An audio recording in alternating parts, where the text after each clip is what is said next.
Bienvenidos todos a Audio Lectura Cristiana. En esta ocasión leeremos Cómo acercarnos a Dios por Jeremiah Burroughs. ¿Puede alguien acercarse a Dios y ser rechazado? En este sermón profundo y desafiante, Jeremiah Burroughs, uno de los más destacados puritanos, enseña que no toda adoración es aceptable ante Dios. Con un tono solemne y lleno de reverencia, Burroughs expone cómo debemos acercarnos al Señor, no según nuestras emociones o tradiciones, sino conforme a su santa palabra. Este mensaje no solo es una advertencia contra la adoración superficial, sino un llamado a la santidad, a la humildad y al temor santo.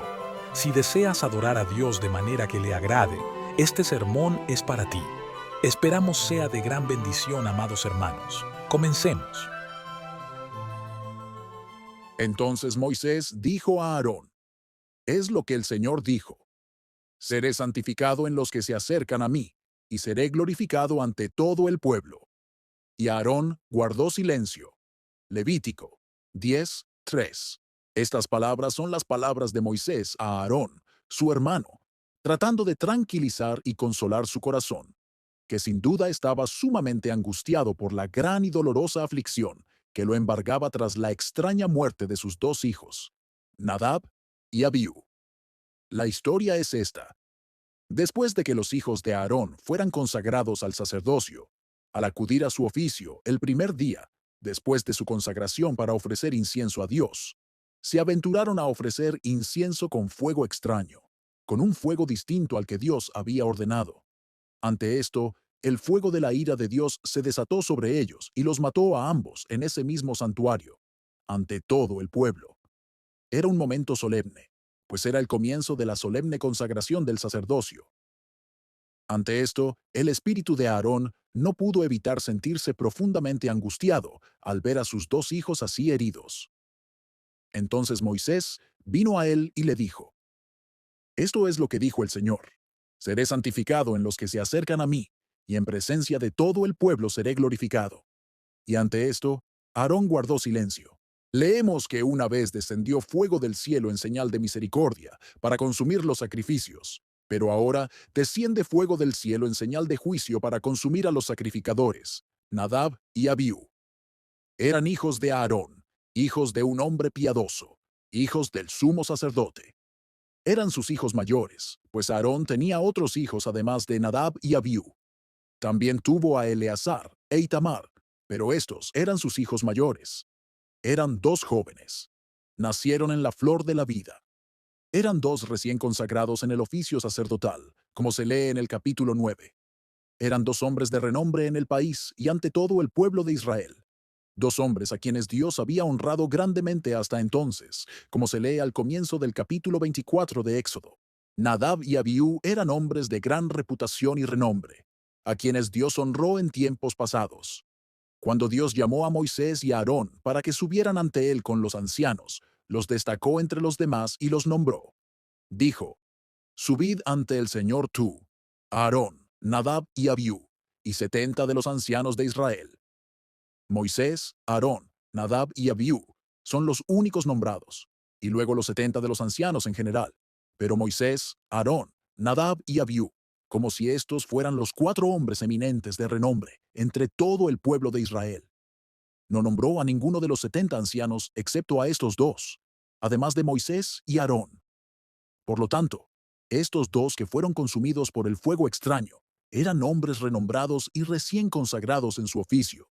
¿Cuál fue su pecado? Su pecado fue ofrecer fuego extraño, pues el texto dice que ofrecieron fuego extraño que Dios no les había ordenado. Pero, ¿lo había prohibido Dios alguna vez? ¿Dónde encontramos que Dios les haya prohibido ofrecer fuego extraño o que les haya ordenado que ofrecieran solo una clase de fuego?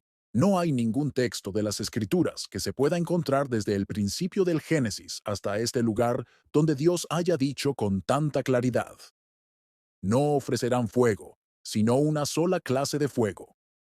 Y sin embargo, aquí son consumidos por el fuego de Dios por ofrecer fuego extraño. Encuentro en Éxodo 39 que se les prohibía ofrecer incienso extraño, pero no encuentro que se les prohibiera ofrecer fuego extraño. En Levítico 6:13 y en diversos versículos de ese capítulo, encontramos que Dios había ordenado que mantuvieran constantemente encendido el fuego del altar y que nunca se apagara. Parece que era la intención de Dios que usaran ese fuego y solo ese fuego. Dios quería que entendieran su significado. Dios envió fuego del cielo sobre el altar. En la parte final del capítulo 9, Dios envió fuego del cielo y les dio el encargo de mantener ese fuego en el altar constantemente y que nunca se apagara. Así que parece que Dios quería que entendieran su significado, porque Él había enviado fuego del cielo sobre el altar y les había dado poder para mantenerlo constantemente. Dios quería que entendieran, por lo tanto, que el incienso o sacrificio que Él usaría debería ser solo ese fuego y ningún otro. Cabe señalar, sin embargo, que Dios nunca les dijo directamente con estas palabras: usarán este fuego y ningún otro, pero Dios quería que lo entendieran. Ese es su pecado. Por lo tanto, ofrecer fuego extraño. Ahora sale fuego del Señor y los consume. Algunos creen que este fuego provino del altar, pero seguramente no pudo ser un fuego común el que consumió a Nadab y Abiú en ese momento, pues en el siguiente versículo encontrarán que los cuerpos de Nadab y Abiú no fueron consumidos por el fuego. No, tampoco sus ropas. Fueron asesinados por el fuego, pero sus ropas quedaron intactas. Por lo tanto, no fue un fuego común. Fue un fuego celestial, el que los hirió y los mató. Pues así dice el texto en el versículo 4. Acérquense, saquen a nuestros hermanos de delante del santuario, fuera del campamento. Así que fueron y los sacaron con sus túnicas fuera del campamento. De modo que ni sus ropas ni sus cuerpos fueron consumidos, solo murieron por el fuego. Sufrieron una muerte repentina, y eso en la presencia del Señor, una muerte como Dios nunca antes había amenazado en la palabra.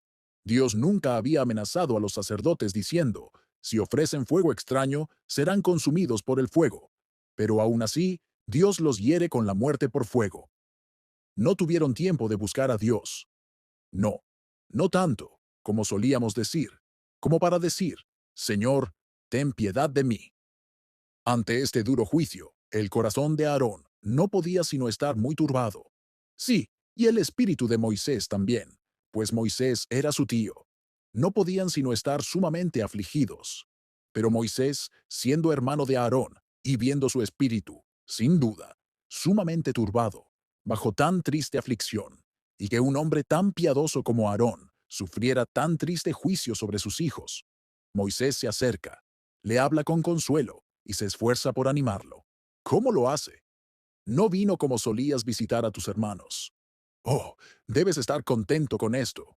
No, sino que viene y aplica la palabra de Dios y muestra cómo Dios debe ser santificado. Y con eso, calma el corazón de su hermano, Aarón. Esto es lo que el Señor ha dicho, dijo Moisés. Busca calmar el corazón de su hermano, con lo que Dios dijo. Pero ¿dónde encontramos que Dios dijo esto? Es difícil encontrar estas palabras en las escrituras anteriores a esta época, por lo que Agustín cree que se trataba solo de la palabra que Dios había pronunciado, pero no escrito. Así que la transmitían por tradición, como muchas otras cosas, como la profecía de Enoc de la que habla el apóstol Judas. No se encuentra escrita en el libro de Dios, y sin embargo, el apóstol la menciona, de modo que efectivamente se transmitía por tradición. Sí, y también la encontramos en el Nuevo Testamento. Pablo habla de algo que Cristo debía haber dicho. Hay mayor dicha en dar que en recibir. No se encuentra registrado en los evangelios que Cristo dijera eso. Así que esto es lo que dijo el Señor, aunque no fue escrito desde el principio del Génesis hasta este mismo lugar. Por lo demás, aunque no se registra expresamente, sí se registra algo con el mismo propósito y efecto. Por lo tanto, podría parecer que hace referencia a esa escritura en Éxodo 29:43. Ahí tenemos una escritura que se acerca más a esto que cualquier otra que conozco. Allí me reuniré con los hijos de Israel, y el tabernáculo será santificado por mi gloria. Eso es tanto como decir: seré santificado por aquellos que se acercan a mí. En aquellos que vienen a adorarme en mi tabernáculo, seré santificado en todo lo que concierne a mi adoración. Me aseguraré de ser santificado allí. Seré santificado. Seré santificado. Es la misma palabra que se encuentra en el Padre Nuestro. santificado sea tu nombre. Solo que esa es la palabra griega y esta es la hebrea. Pero si quisieras traducir esta palabra al griego, debes traducirla con la misma palabra que Cristo pronunció cuando enseñó a sus discípulos a orar. Santificado sea tu nombre. Santificado y santificado son uno solo. Señor, que tu nombre parezca santo. Que seré santificado, es decir, mi nombre será santo. Seré conocido ante mi pueblo y ante todo el mundo como un Dios santo. Ese es el significado de seré santificado. Seré conocido ante todo el mundo como un Dios santo, y seré glorificado ante todo el pueblo. Así sucede en la última parte del versículo. Es como si Dios dijera, considero mi gloria ser manifestado como santo ante todo el mundo. Seré santificado, es decir, haré que mi pueblo se rebaje y se comporte de forma que manifieste su reconocimiento de mi santidad, de modo que, con su comportamiento, parezca un Dios santo. Seré santificado por ellos. De lo contrario, si no santifican activamente mi nombre, es decir, si no se rebajan para proclamar la gloria de mi santidad, entonces seré santificado en ellos. Me rebajaré y me comportaré con ellos de modo que, con mis acciones, demuestren que soy un Dios santo. Así que Dios es santificado de dos maneras. Una es por la santidad de su pueblo en su actitud hacia Él, manifestando la gloria de la santidad de Dios. Así lo dice Primera de Pedro 3:15. Santificad a Dios el Señor en vuestros corazones. Los santos santifican a Dios en sus corazones cuando lo temen como Dios santo, lo reverencian y lo aman como Dios santo. Lo santifican en sus vidas cuando sus vidas manifiestan la gloria de la santidad de Dios. Entonces, Dios es santificado. Pero si no lo hacemos, Dios se santifica juzgando a quienes no santifican su nombre con santidad. Así lo dice Ezequiel 28:22. Y di, así dice el Señor Dios, he aquí, estoy contra ti, Sidón, y seré glorificado en medio de ti, y sabrán que yo soy el Señor, cuando haya ejecutado juicio en ella, y seré santificado en ella. Y todo esto es lo mismo que decir, seré glorificado en medio de ellos. Y en Ezequiel 38, 16 y 23 hay versículos con el mismo propósito. Y subirás contra mi pueblo Israel, como nube, para cubrir la tierra. Esto será en lo postrero de los tiempos, y te traeré contra mi tierra, para que las naciones me conozcan, cuando yo sea santificado en ti, oh Dios, delante de sus ojos, y me engrandeceré, y seré conocido a los ojos de muchas naciones, y sabrán que yo soy Jehová. En el camino de la ejecución del juicio, así me santificaré, y seré santificado en los que se acercan a mí, en los que están cerca de mí. Cercanos, puede leerse, es decir, especialmente los sacerdotes que se acercaron a Dios. Ezequiel 42:13. Se acercan a Dios especialmente, pero se refiere en general a todos aquellos que tendrán que participar en mi adoración. Quien quiera que venga a mí, que lo haga. Deben santificar mi nombre. Deben comportarse de tal manera en mi adoración que proclamen mi nombre como santo. De lo contrario, me manifestaré contra ellos en los caminos del juicio, pues pareceré un Dios santo. De una u otra manera, tendré la gloria de mi santidad en quienes se acercan a mí. Es como si Dios dijera, aunque con los hombres es diferente, ellos sí estarán dispuestos a favorecer a quienes están cerca de ellos, pero yo no lo haré. Los hombres prefieren pasar por alto las ofensas de quienes están cerca que de quienes no lo están. Supongamos que un extraño cometiera una ofensa. Serías severo con él, pero supongamos que se tratara de uno de tus propios hijos o parientes. ¿Qué harías entonces? ¿No vemos que los hombres prefieren favorecer a sus propios parientes que a los extraños, aunque la ofensa sea la misma?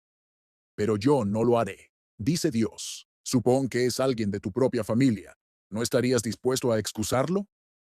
Supón que fuera tu propio hijo el que cometiera semejante ofensa. Oh, ¿qué amigos harías para librarlo del castigo?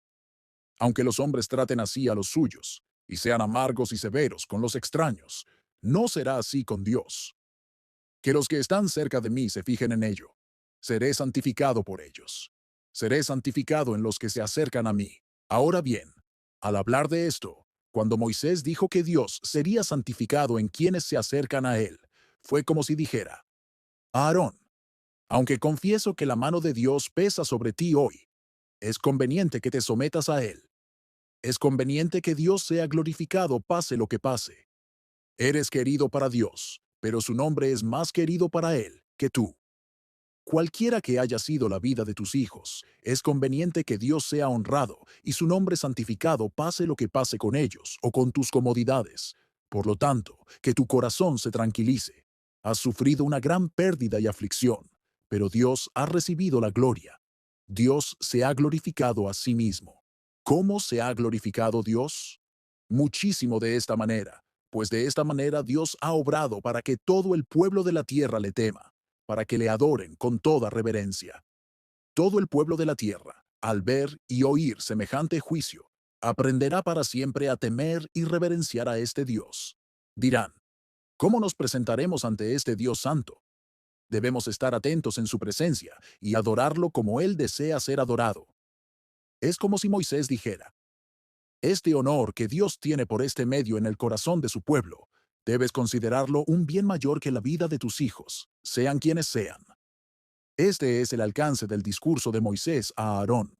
Ante esto, el texto dice, Aarón guardó silencio. Permaneció en silencio. Quizás antes expresaba su dolor y su profunda tristeza con palabras, pero ahora se quedó callado y no tenía nada que decir. Con su silencio, reconoció que sus hijos eran queridos para él, pero es justo que Dios sea glorificado pase lo que pase con ellos. Por lo tanto, Aarón guardó silencio, pero la palabra traducida como calló implica más que un simple silencio, pues los hebreos tienen otra palabra para significar mero silencio de palabra. Pero esto significa un silencio del corazón, que no procede de ninguna turbación espiritual, un silencio en el corazón mismo. Es un silencio del corazón, un silencio de las emociones del corazón. Encuentro que la misma palabra se usa en las Escrituras, cuando Josué le dijo al sol, quédate quieto, quédate en Gabaón. Josué 10:12. Es la misma palabra que aquí se traduce, y Aarón cayó. Es decir, se le impidió seguir vejándose o preocupándose, inquietándose. Mientras que su corazón estaba en un movimiento fuerte y violento, ahora el discurso de Moisés lo detuvo y detuvo su corazón, para que se detuviera de una manera maravillosa, como lo hizo el sol cuando Josué le habló y se detuvo. Es como si el Señor le hubiera dicho a su corazón, Aarón, tu corazón está en un movimiento muy fuerte, pero considera que debo ser santificado en aquellos que se acercan a mí, y que todos esos movimientos de tu corazón se detengan y aquieten. Así pues, ahora comprenden el significado y el alcance de la Escritura. En ella se encuentran estos tres puntos especiales y notables. 1. Que al adorar a Dios hay un acercamiento a Él. 2. Que cuando nos acerquemos a Dios, cuidemos de santificar el nombre de Dios. 3. Si no santificamos el nombre de Dios al acercarnos a Él, entonces ciertamente Dios santificará su propio nombre en nosotros. Estos son los tres puntos que pretendo abordar, y especialmente el segundo, ampliamente entre ustedes. Confieso que en otra ocasión, en un sermón, hablé de estas palabras, pero ahora pretendo mostrarles, no solo en general, cómo deben santificar el nombre de Dios en la adoración, sino también en los actos particulares de adoración, santificando su nombre en la oración, al recibir el sacramento, al escuchar la palabra y en las diferentes partes principales de la adoración, cómo debe ser santificado su nombre. En todo esto se acercan a Dios, y para ello he centrado mis pensamientos en esta escritura. Pero antes de llegar a estos tres grandes puntos, que son los principales de las palabras que les he leído, tomaré otras notas de observación que se encuentran dispersas y que son de gran utilidad y nos ayudarán a utilizar mejor esta escritura en los otros puntos que abordaré más adelante y abordaré con más detalle. La primera nota es esta. En la adoración a Dios, no se debe ofrecer nada a Dios que no sea lo que Él ha ordenado.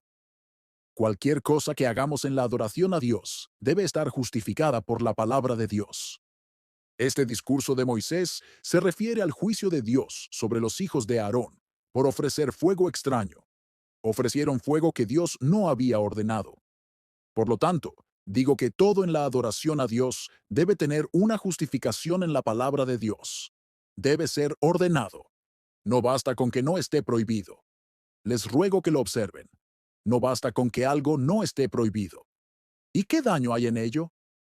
Pero debe ser ordenado. Confieso que en asuntos civiles y naturales esto puede ser suficiente. Si solo se ajusta a las reglas de la prudencia y no está prohibido en la palabra, podemos usarlo en asuntos civiles y naturales.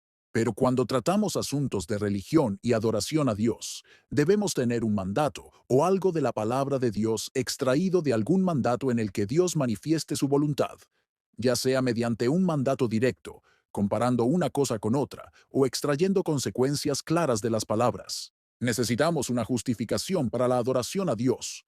Uno habría pensado que estos sacerdotes que ofrecían incienso al Dios verdadero, ¿qué daño habría en usar otro fuego?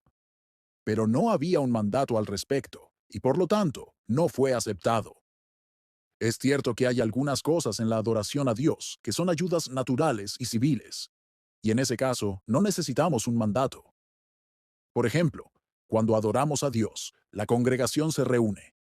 Deben tener un lugar conveniente para protegerse del aire y la intemperie. Ahora bien, esto es solo una ayuda natural, y en la medida en que uso el lugar de adoración como tal, no necesito un mandato. Pero si pongo algo en un lugar que excede lo que es en su propia naturaleza, allí debo buscar un mandato, pues si considero un lugar más sagrado que otro, o pienso que Dios debería aceptar la adoración en lugar de otro, esto es elevarlo por encima de lo que es en su propia naturaleza. Así que, cuando una criatura se cría en una religión superior a la que le corresponde por naturaleza, si no tengo la escritura que me lo avale, soy supersticioso. Es una regla muy útil. Si una criatura se usa en una religión superior a la que le corresponde por naturaleza, si no se tiene la palabra de Dios como garantía, por muy engañosa que sea, es superstición. Había un lugar sagrado, pero contaba con una institución divina. Así que, para las vestimentas, para usarlas decentes, basta la luz de la razón. Pero si les pongo algo que va más allá de lo que les corresponde por naturaleza, como antes con una sobrepelliz, ¿qué? ¿Acaso tenía más decencia por naturaleza o no era solo una institución humana? Ahora bien, cuando alguien le otorga un respeto religioso a algo por su propia institución, sin una autorización divina, es superstición. Todos debemos ser adoradores voluntarios, no adoradores voluntarios.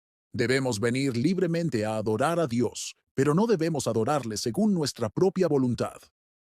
Por lo tanto, cualquier cosa que hagamos en la adoración a Dios, si no tenemos una justificación, cuando se nos diga, ¿quién te ha exigido esto?, nos callaremos otro día. En Mateo 15:39 leemos, en vano me honran, enseñando como doctrina mandamientos de hombres. En vano. Es vano adorar a Dios cuando solo existe un mandamiento humano para esta adoración. Si quieres adorar a Dios, debes tener un mandamiento de Dios para la adoración. Y en Isaías 29:13 hay un pasaje con el mismo propósito que muestra cómo el Señor se ofende con cualquiera que enseñe su temor con sus propios preceptos. Por tanto, el Señor dijo, por cuanto este pueblo se acerca a mí con su boca, y sus labios me honran, pero han alejado de mí su corazón, y su temor hacia mí es enseñado por preceptos humanos. Fíjense bien. Si es así, que el Señor nos tenga misericordia. Creo que cada uno de ustedes tiene motivos para sentirse humillado, en mayor o menor medida.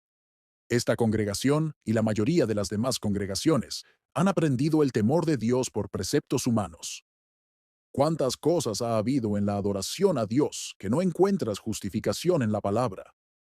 Muchas son meras invenciones humanas.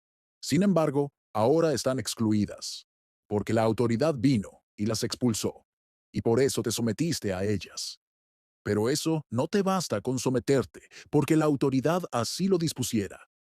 Debes humillarte ante Dios por toda tu adoración voluntaria, por todas tus cesiones a cualquier cosa en la adoración a Dios que fuera enseñada por preceptos humanos. Ya ven cuán severo fue Dios con Nadab y Abiú, por simplemente tomar un fuego diferente al que Dios había designado, aunque no había una orden directa en contra.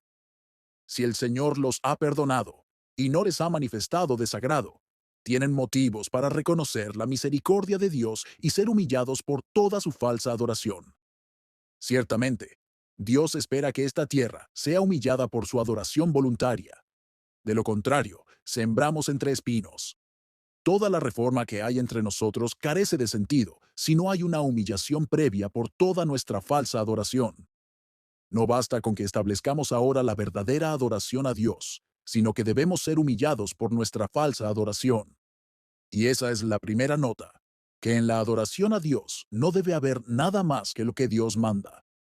La segunda nota es esta. En materia de adoración, Dios se basa en las pequeñas cosas, cosas que nos parecen insignificantes. Sin embargo, Dios las valora mucho en la adoración, pues en ningún otro lugar la prerrogativa de Dios se manifiesta más que en la adoración. Los príncipes se basan mucho en sus prerrogativas.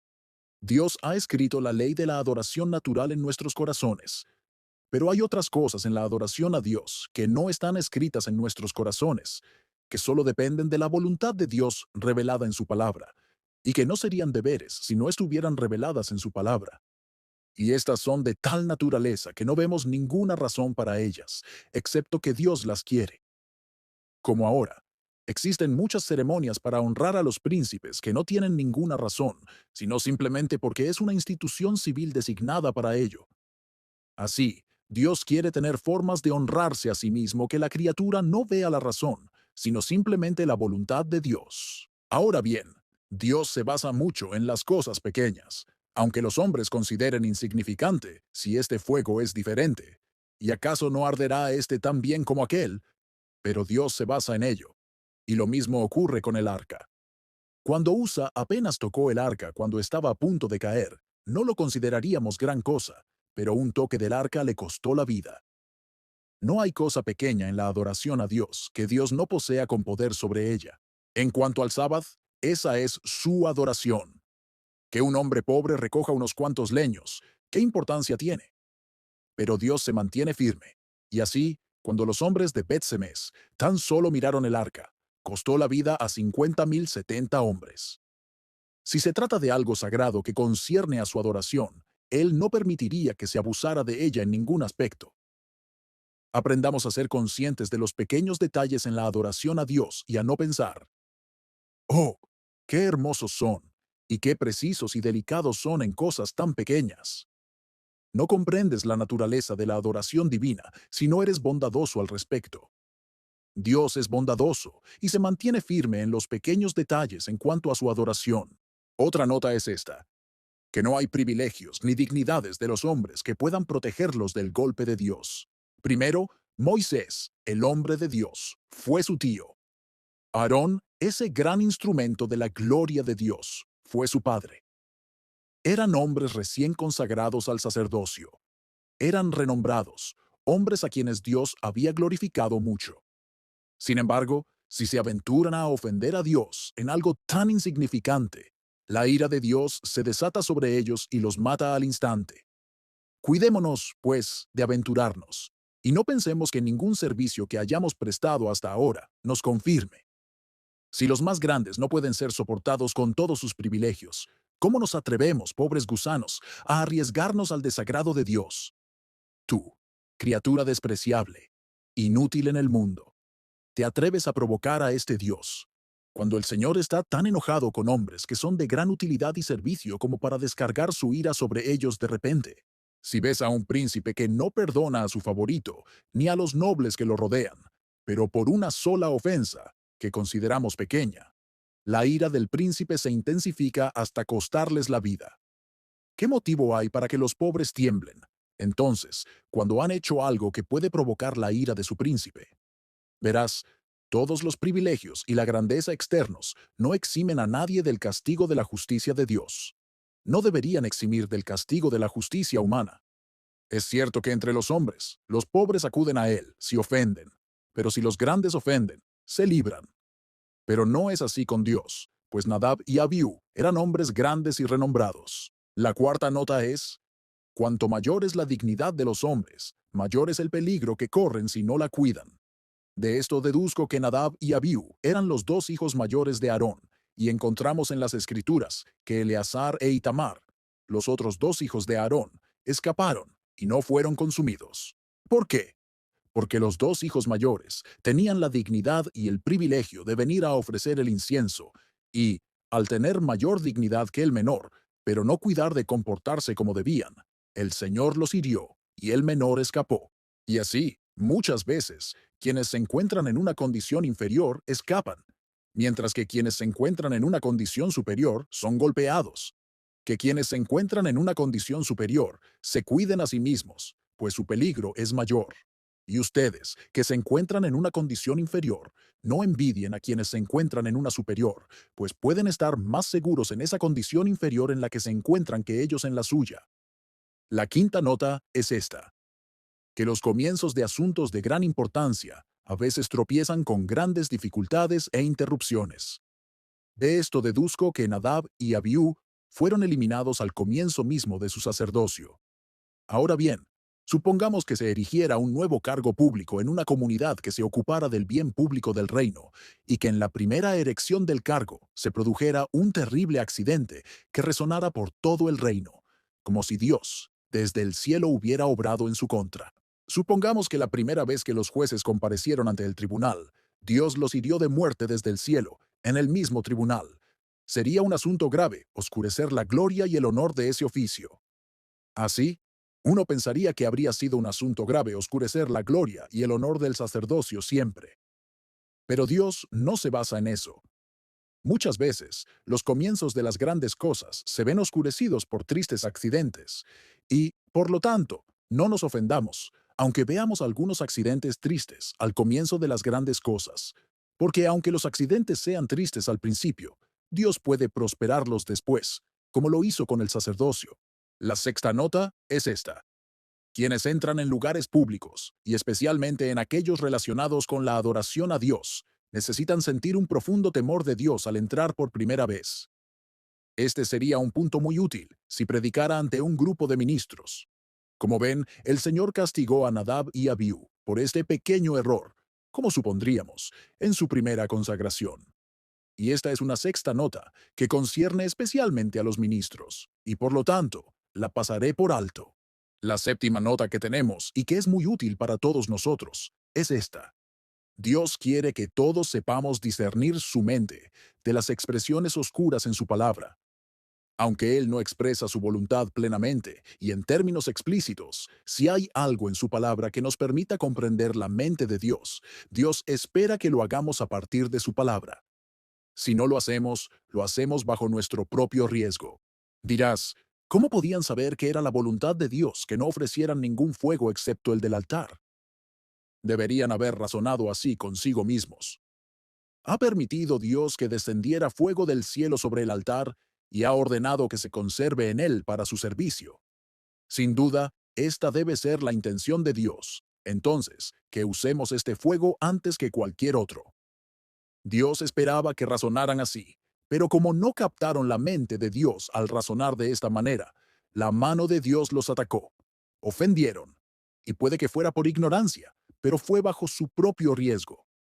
Si ignoraban la mente de Dios cuando podía conocerse, aunque solo se revelara oscuramente y tuviera que ser discernida de varios lugares comparándolos, fue bajo su propio riesgo. Es un punto que necesitamos mucho, pues así es el corazón vano del hombre. Si hay algo que Dios desea que no se ajuste a sus propios fines, se mantendrá firme en su postura y se opondrá. ¿Qué te parece? Dirá, ¿puedes traer la escritura expresada para ello? Tráeme la escritura expresada en palabras, para demostrarlo, y entonces lo creeré. Y así se mantendrá firme hasta que le traigas tantas palabras de la escritura que prohíban tal cosa o exijan tal deber. Ahora bien, hermanos, si son de la disposición que expresan directamente las palabras de la escritura, pueden correr el riesgo de caer en graves peligros y pecados lamentables. Sepan que Dios ha revelado gran parte de su mente, y solo se puede conocer extrayendo una cosa de otra. Y Dios espera esto de ustedes. Si al examinar las escrituras, una cosa parece más probable que sea su mente y voluntad que otra, están obligados a seguir el camino más probable. Les he dicho antes que en materia de adoración debemos tener la garantía de la palabra, pero esto no implica que debamos tener una garantía directa y expresa en todo. Como sucede muchas veces en algún tipo de cuadro, el gran arte reside en la forma de las miradas. No se puede decir que esté en el dibujo de esta o aquella línea, sino en el conjunto. Es la forma de las miradas lo que causa la belleza del cuadro. Así que en la escritura no se puede decir que esta o aquella línea lo demuestre, sino que al unirlas todas, se verá un aspecto de la mente de Dios. Podemos ver que esta es la mente de Dios más que la otra, y estamos destinados a seguir ese camino. Hasta ahora, Nadab y Abiú podrían haber comprendido que deberían haber quitado el fuego del altar antes que cualquier otro fuego, pero se atrevieron porque no tenían la palabra expresa. Pueden ver que fue en su contra. Cuidado con oponerse y discutir contra lo que se requiere por falta de palabras expresas. El Señor ha dispuesto las cosas así, especialmente en el Nuevo Testamento, para el ordenamiento de la Iglesia en el Nuevo Testamento. No tienen mandamientos explícitos para muchas cosas, pero a veces tienen un ejemplo en algunas, y no siempre un ejemplo claro. Pero comparen una cosa con otra, y lo que parezca más cercano a la mente de Dios debería ser suficiente para atarnos a seguir lo que la mente de Dios parece más probable en las Escrituras. Un corazón humilde pronto se convencerá cuando otro no lo haga. Vemos claramente que en lo que más conviene a los fines de los hombres, un pequeño detalle basta para persuadirlos, aunque se pueda argumentar en contra. Podría demostrarlo fácilmente, pero no creo que sea tan conveniente en el púlpito entrometerse con asuntos como estos. Se cerrarán con lo que conviene a los fines y caminos de los hombres, pero otros que contradicen la carne, que se oponen más a la soltura y que los someterían más al gobierno de Cristo, son aquellos a los que los hombres se oponen. Deben tener palabras claras y expresadas, una garantía clara y expresada de la palabra en muchos términos. De lo contrario, de ninguna manera cederán a ella. Este es un punto que, si Dios lo fijara en nuestros corazones, podría ser de gran utilidad. Un corazón bondadoso verá la verdad a través de una pequeña grieta, pero es maravilloso considerar la difícil tarea que supone convencer al hombre de alguna parte de la voluntad de Dios antes de que se humille, y lo fácil que es convencer a un hombre después de que se humilla. La octava nota es esta: que los pecadores puedan enfrentarse a algunos juicios de Dios que nunca fueron amenazados en su palabra. Dios nunca amenazó de antemano diciendo: a cualquiera que ofrezca fuego extraño, lo consumiré con fuego del cielo. Pero se enfrentan a un juicio que no fue amenazado. Consideren esto. Puede que cuando vengamos y les hablemos de la palabra y les mostremos claramente cómo Dios amenaza con tales y tales pecados, sientan miedo. Pero sepan que si se aventuran en caminos de pecado, podrían encontrarse con juicios terribles ejecutados que nunca antes habían sido amenazados. Además de todos esos juicios que se amenazan en el libro de Dios, podrían encontrarse con juicios inauditos, inesperados. Así como Dios tiene misericordias que van más allá de lo que ha revelado expresamente en su palabra. Porque nunca se ha oído desde el principio del mundo lo que Dios ha reservado para los que le aman. Así también Dios tiene juicios que van más allá de lo que está en su palabra.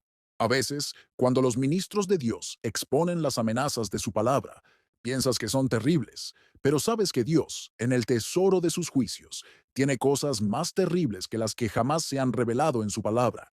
Por lo tanto, aprende a temblar no solo ante lo que la palabra de Dios revela contra tu pecado, sino ante lo que la justicia, el poder y la sabiduría infinitas de Dios tienen para descubrir y ejecutar sobre los pecadores. Para ustedes, pecadores, y especialmente si son pecadores audaces y presuntuosos, pueden esperar encontrarse con cualquier mal que una sabiduría infinita pueda idear y que un poder infinito pueda traer sobre ustedes.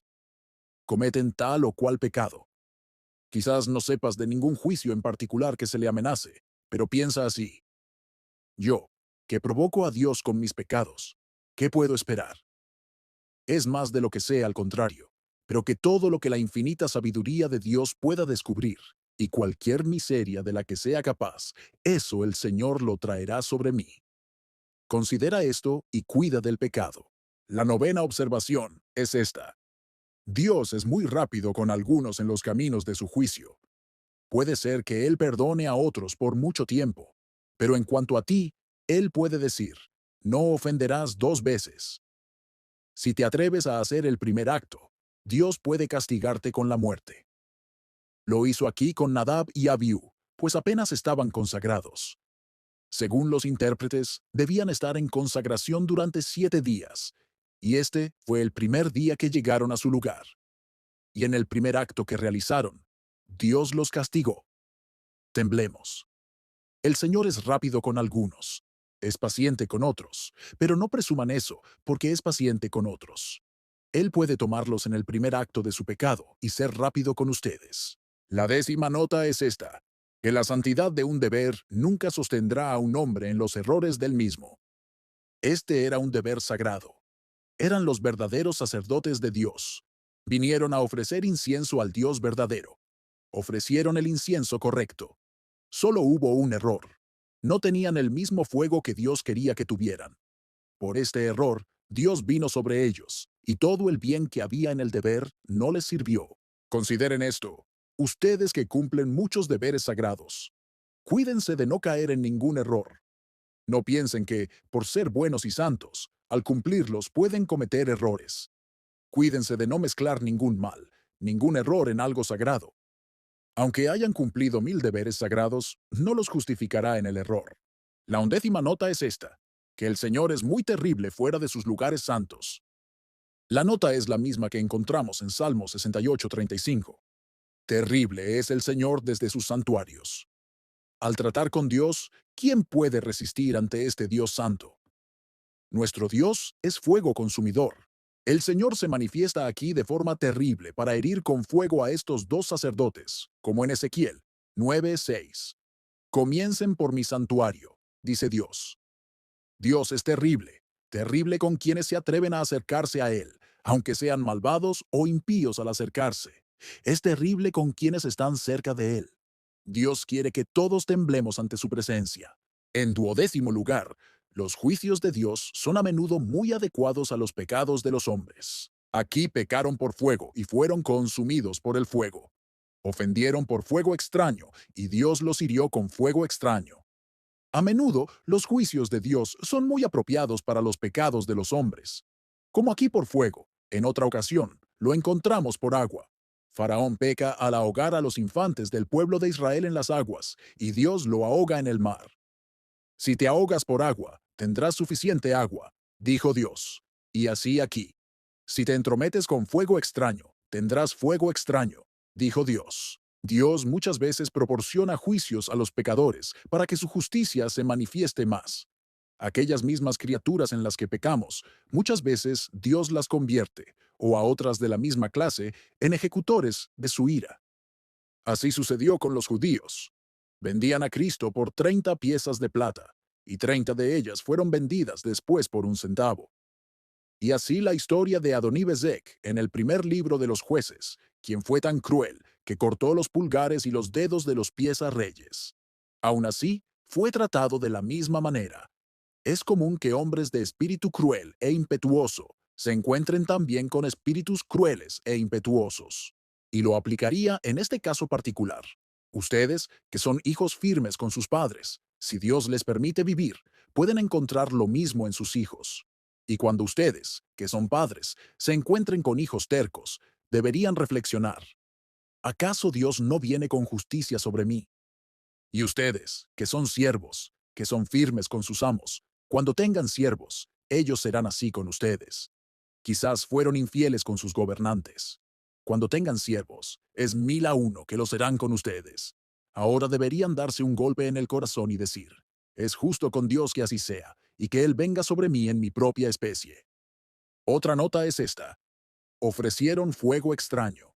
Prestemos atención, todos, a cómo traemos fuego extraño al servicio de Dios. Traer fuego extraño al servicio de Dios. ¿Qué es eso?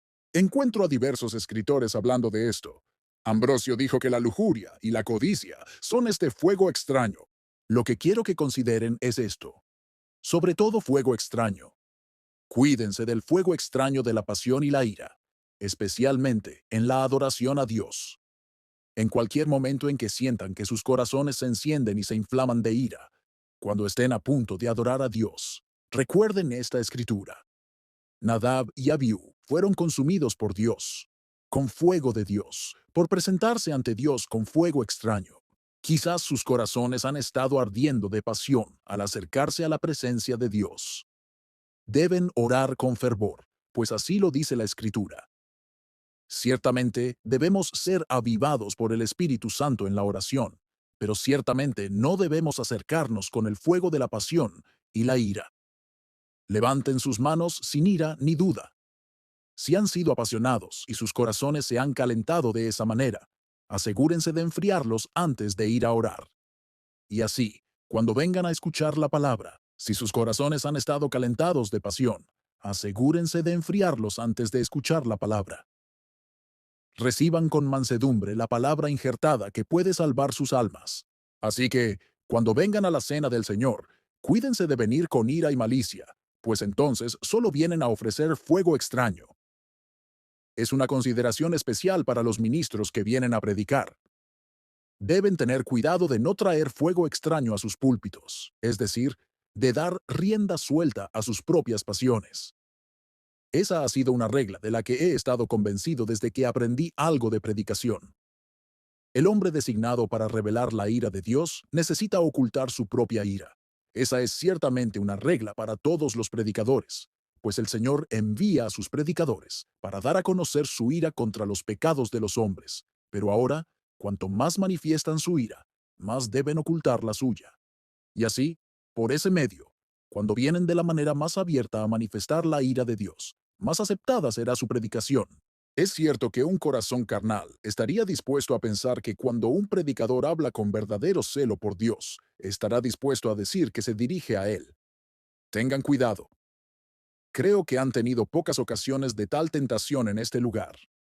Sin embargo, esto sé, es deber de los ministros de Dios asegurarse de traer solo el fuego del Espíritu de Dios, el fuego que reciben del altar, al tocar sus lenguas con uno de estos carbones. No deben acudir con sus propias pasiones para promover la justicia de Dios. No, la ira del hombre no realiza la justicia de Dios. Amén. Muchas gracias por escuchar Audio Lectura Cristiana. Que el Señor les bendiga, amados hermanos. Hasta la próxima.